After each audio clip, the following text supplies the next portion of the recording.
Hi, this is James from Tabletop Gaming Guild, and today we're going to take a look at Marvel Dice Throne. Marvel Dice Throne is published by Roxley Games and the Omp. In this game, you're going to be playing as a Marvel hero, and you're going to be dueling it out. You're going to be trying to reduce your opponent down to 0 health, depending on how many people are playing. So this game has amazing art, has amazing component quality, and I've always wanted to play a Dice Throne game. So when I saw this, I had to pick it up. So let's go ahead down to the table here, and I will show you how to play this game, give you a general overview of the game, and we'll come back and I'll give you my final thoughts.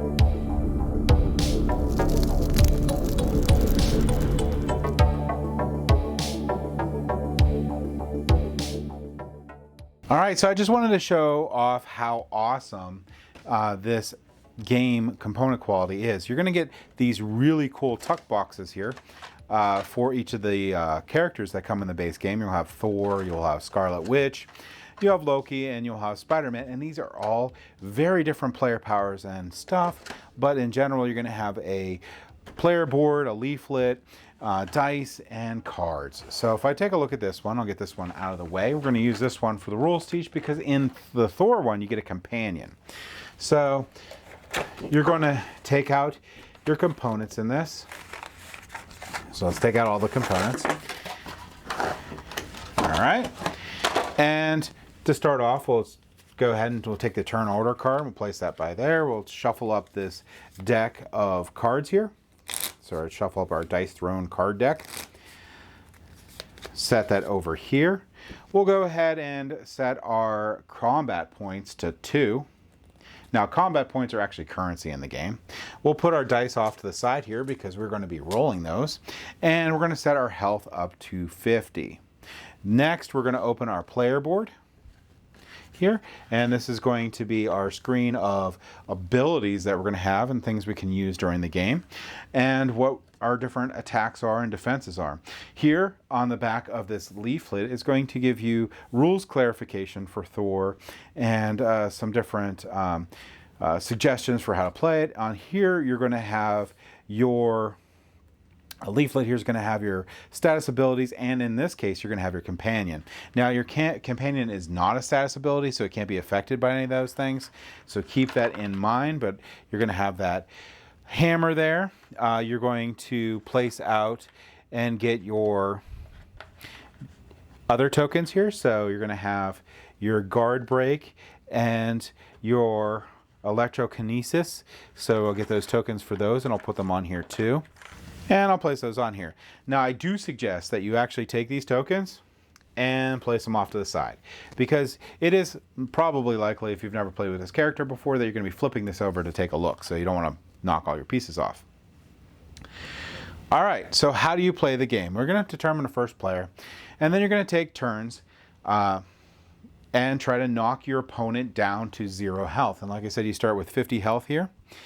And do keep in mind that in some of these you have different setups for them. And like I said, this one has a companion with it that's unique.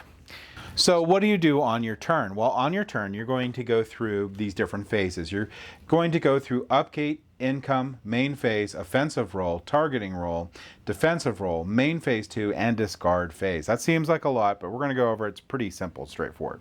Now, if you are the first player, you're going to skip the upkeep phase and the income phase, but we're going to go over that anyway. So just know that if you're the first player and it's your first turn, you'll skip this on your first turn.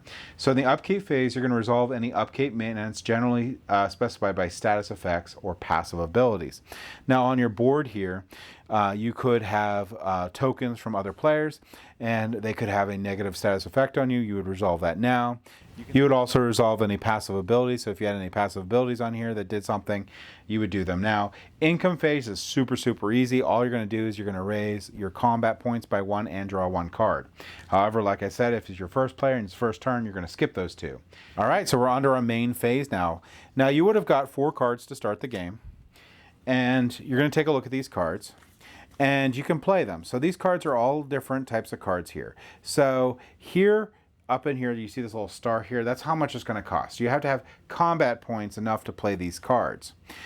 You can do upgrades. So you see a little arrow here. That means upgrades. And when you're looking at your upgrades on here, you would just go over top of your existing same name one. So this is going to make it more powerful. This is going to cost 2 CP, and you'll be able to place it. Now, be aware that there's different levels of these, but the levels don't matter. As long as you're going to play the CP, you can always place that card. So if you don't have a level 1 there, but you get a level 3, you can just play the level 3.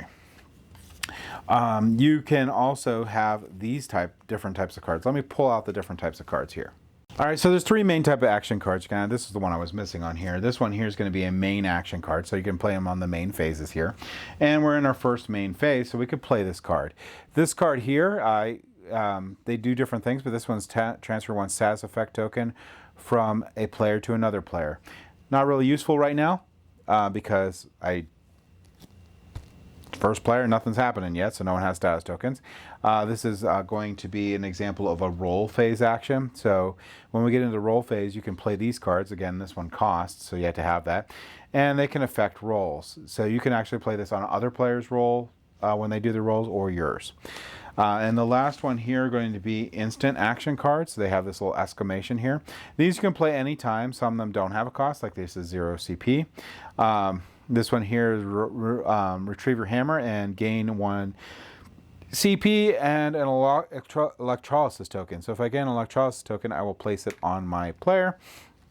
And depending on these later on, I can be spending those to do different things. So they do all sorts of different things. So those are different types of cards. So during your main phase here, you're basically going to be sending CP, and you're going to be playing cards that you want to play. The other thing you can do is you can discard cards. If you discard a card, you will gain a CP. And that's it. Once you're done doing that, your main phase has ended, and you can do your offensive roll. So now we're going to go into offensive roll. So in offensive roll, you're going to take your dice and roll it. After you roll it, you're going to do a targeting phase, and your opponent can maybe do a defensive roll.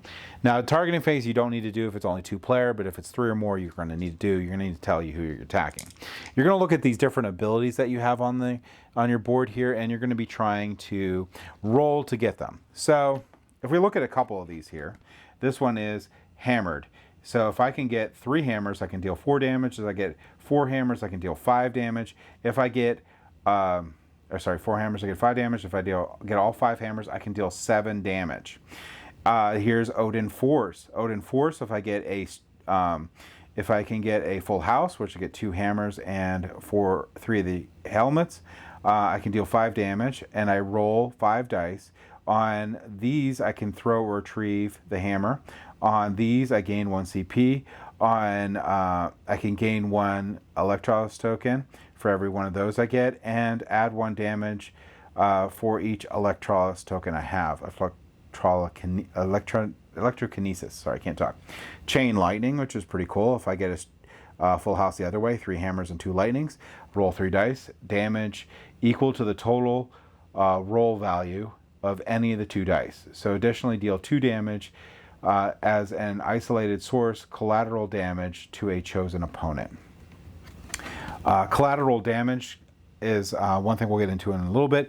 I also have lightning rod. I have to get a small straight. I can deal 7 damage. If the opponent you are attacking has the hammer, deal 9 damage instead. So you threw the hammer at it, you can deal more.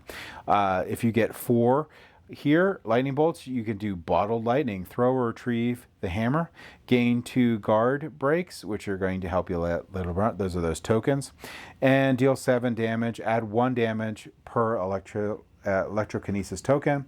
Thunderbolt, this is a large straight. Throw or retrieve the hammer, gain 2 electrokinesis, and deal 10 damage. Thunder Wheel, this is going to be defense, and we're going to go over that in a little bit.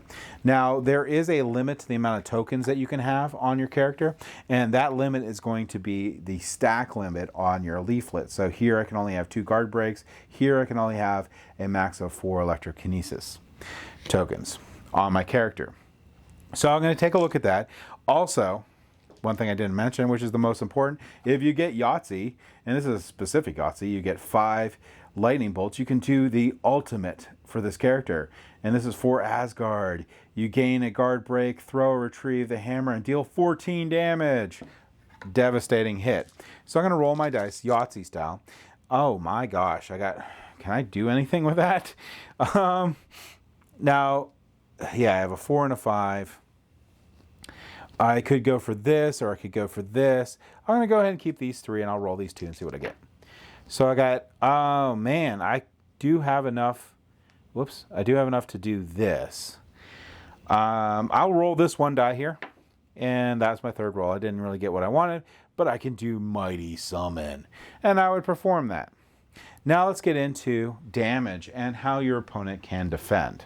So you can have 4 different types of damage. You can have normal damage, undefendable damage, pure damage, and collateral damage. Now, we're going to go over 2 of them first. We're going to go over normal damage and undefendable damage. So if you have normal damage, let me see if I can find... So normal damage would not have that on there. Normal damage would be like this. So normal damage is like that without the red ring around it. If you have the red ring around it, that is going to be undefendable damage. Okay, so normal damage. This is the most common type of damage, denoted by that black and like light blue around it. That's normal damage. That can actually be defended.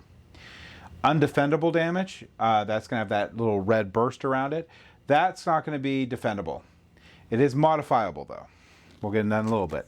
You can do pure damage, a special type of undefendable damage denoted by the red circle and followed by pure damage. So it'll actually say pure damage. This is not defendable, not modifiable, and no special targeting rolls. Collateral damage. Collateral damage is a special type of undefendable damage.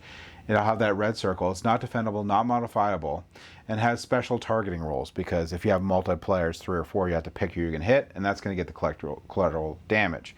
There is a 5th type that we'll mention briefly here. That's ultimate damage. That's going to be this one right here. And that's going to be not defendable or avoidable, but it's when modified, may only increase but not decrease. No special targeting rules for that guy. All right, if you're ever wondering, you can look at this chart here. If you have normal damage, that's defendable, avoidable, modifiable, no special targeting rule. Undefendable damage is avoidable, modifiable. Pure damage is going to be only avoidable. Collateral damage is avoidable and has special targeting rules. And ultimate damage can be modifiable. What do all these mean? Well, we're going to go over just your basic defense in a second, but if it's going to be avoidable, you can use cards. So you can spend cards to try to avoid the damage. Modifiable, you can spend cards to raise or lower the damage amount. Special targeting rules means you have to select the opponent that you're going to hit with this.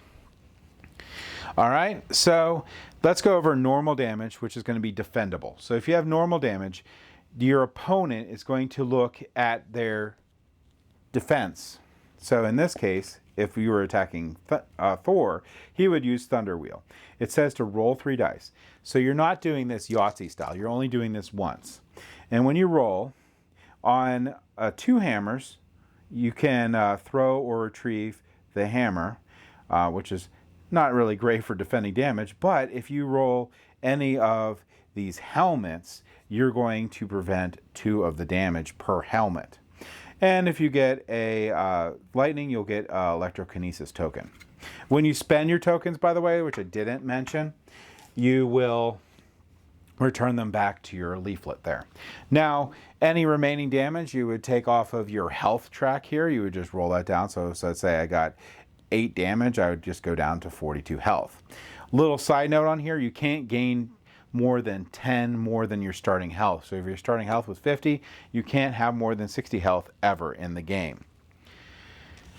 So that is going to be going through your offensive and defensive roles. Then you're going to have a second main phase there.